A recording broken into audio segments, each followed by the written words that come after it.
అందరికీ Jai Bhim. Real estate వ్యాపారం చాలా మంచిది.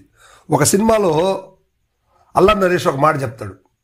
ఏంటంటే, నువ్వేం చేస్తున్నావురా అంటే, పని బాట లేనోళ్ళు, ఎటువంటి ఉద్యోగం సద్యోగం లేనోళ్ళు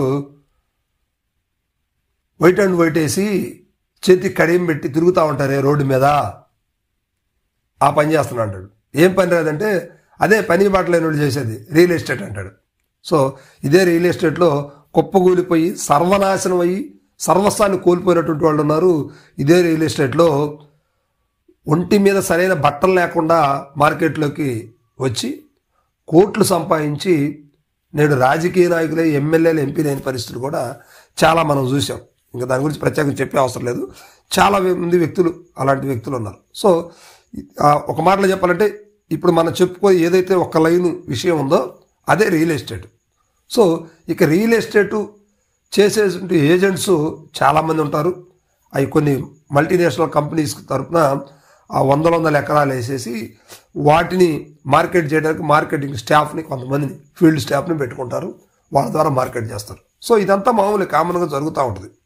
కానీ అసలు వాళ్ళకి పర్మిషన్స్ ఇచ్చే విషయంలో, పర్మిషన్స్ వీళ్ళు తీసుకునే విషయంలో అధికారులు వాటిని చెక్ చేస్తున్నారా, అక్కడ ఏమన్నా గవర్నమెంట్కి సంబంధించిన భూములు ఉన్నాయా లేవా అనేది ఎవడో పరిశీలించట్లా.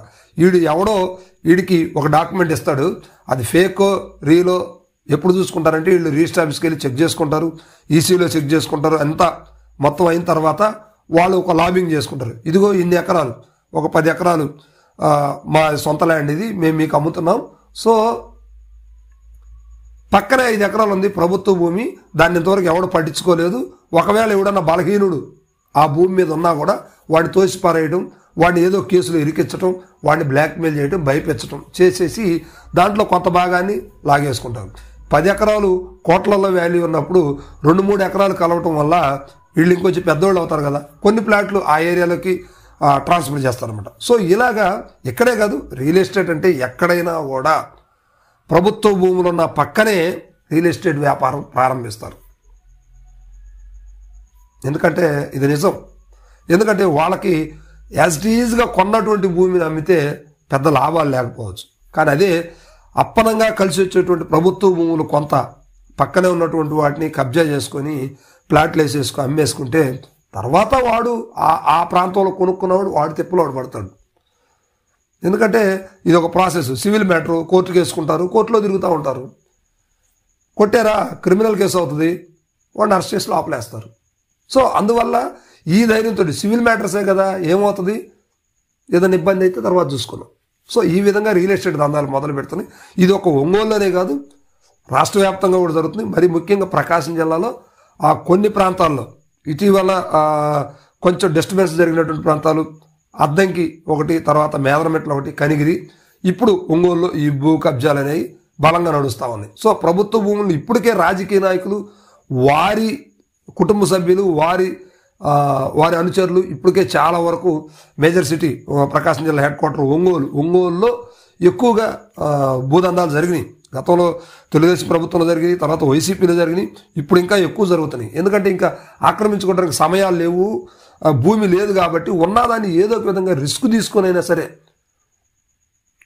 ఆక్రమించుకోవడానికి ప్లాన్ చేసుకుంటా ఉన్నారు. సో దీనికి కొన్ని చోట్ల వాడే పదాలు ఏంటంటే, ఇరు పార్టీలు ఒకటే అయ్యాయి. గత పార్టీ నాయకులు, ఇప్పుడు పార్టీ నాయకులు అందరూ కూడా ఈ భూముల విషయాలు కలిసిపోయారంటే కలిసిపోతారు. అందులో పెద్ద విషయం ఏముంది, డబ్బులు వచ్చినప్పుడు శత్రుత్వం ఏముండదు. ఇద్దరికి డబ్బులు వస్తుంటే నీకు 50-50 అనుకున్నారంటే ఆటోమేటిక్గా ఎవడైనా తల ఉంచాల్సిందే. అదే మనం ఇవన్నీ కూడా మన సినిమా డైలాగులు చూసి కొన్ని తెలుసుకోవాల్సిన అవసరాలు ఉన్నాయి. అంటాడు కదా, ఎక్కడ గోపీచంద్ ఏదో సినిమాలో చెప్తా ఉంటాడు, ఎక్కడో ఒక చోట ఏదో 0 దగ్గర పడాల్సిందేగా. 1 0 దగ్గర కాకపోతే 4 0, 5 0 దగ్గర, 6 0, 10 0 దగ్గర పడిపోవాల్సిందే కదా. సో అలాగే ఎక్కడో ఒక చోట ఎక్కడో ఏదో ఒక రేటుకి అవతలోడు పడిపోతాడు. సో ఇలాగా బలహీనుల్ని భయపెట్టి, మభ్యపెట్టి, వాళ్ళని ఇబ్బంది పెట్టి, వాళ్ళని అవసరమైతే లీగల్గా కూడా తీసుకెళ్ళేసి అక్కడ లేదని ప్రూవ్ చేయించి ఆ భూమిని వీళ్ళు కొట్టేస్తున్నారు. ఈ అధికారులు కూడా, రెవెన్యూ డిపార్ట్మెంట్లో కూడా అది వాడిది కానప్పుడు ఇంకొకడు ఉంటున్నాడు కదా, వీడెందుకు అంత ఇసుకు తీసుకుంటున్నాడు అనేది ఆలోచించరు. ఎందుకంటే వీళ్ళకు కూడా ముడుపులు చెందుతాయి కనుక వాడిని ఖాళీ చేయించడం, ఆ భూమిని ఇందులో కలిపేసుకోవటం. ఇది మొత్తం ఎండన్ మనం చూస్తాం కదా, ఆ రియల్ ఎస్టేట్ బ్రోచర్ చాలా కాస్ట్లీగా ఉంటుంది.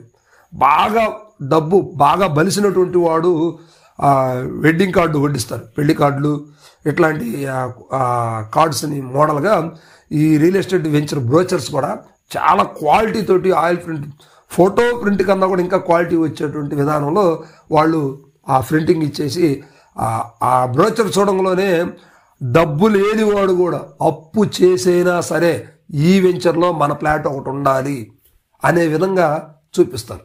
తర్వాత అక్కడికి వెళ్తే ఇక అక్కడికి వెళ్ళినోడు నువ్వు అప్పు చేస్తావా తల తాకట్టు పెడతావా అనేది తెలీదు.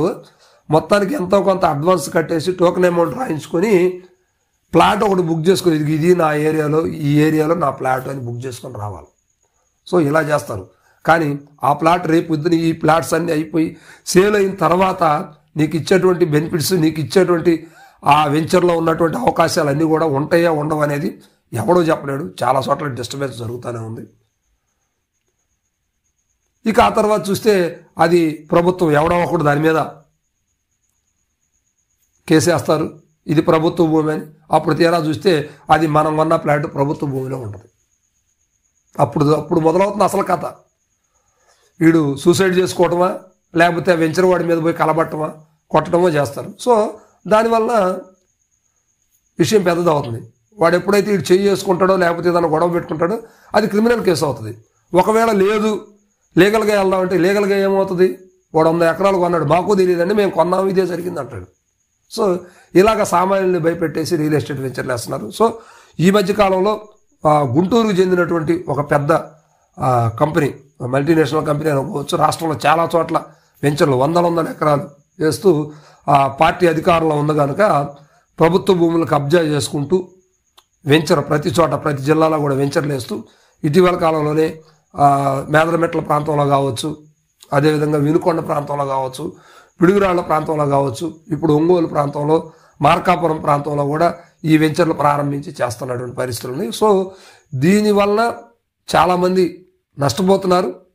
ఏజెంట్స్ కొంతమంది యాక్టివ్ ఏజెంట్స్ లాభపడుతున్నారు. కంపెనీ మాత్రం పూర్తి స్థాయిలో లాభాలు నడిచే పరిస్థితి నడుస్తూ ఉంది. సో ఇలాంటి పరిస్థితుల్లో సామాన్యులందరూ కూడా ఒక కంట కనిపెట్టాలి. ప్రభుత్వ భూములను ఆక్రమిస్తున్నటువంటి ఇలాంటి కబ్జా కోరులని రెవెన్యూ డిపార్ట్మెంట్ ముందుగా గుర్తించి అలాంటి వెంచర్స్కి పర్మిషన్ ఇవ్వకుండా పై స్థాయి అధికారులతో మాట్లాడుకొని ఆపేసించాలి. అంతేగాని ముడుపులు తీసుకొని ఆపేస్తే ఏదో ఒక రోజు డిస్టర్బెన్స్ అవుతుంది, ఆఫీసుల ముందు ధర్నాలు జరుగుతూ ఉంటాయి. సో ఒకసారి ప్రభుత్వం ఇలాంటి దాని మీద చర్యలు తీసుకొని ఆ స్థానిక రాజకీయ నాయకులు, మంత్రులు కావచ్చు, ఎవరైనా కూడా ఒకసారి ఆలోచిస్తే బాగుంటుంది అనేది ప్రజల ఉద్దేశం. Thank you.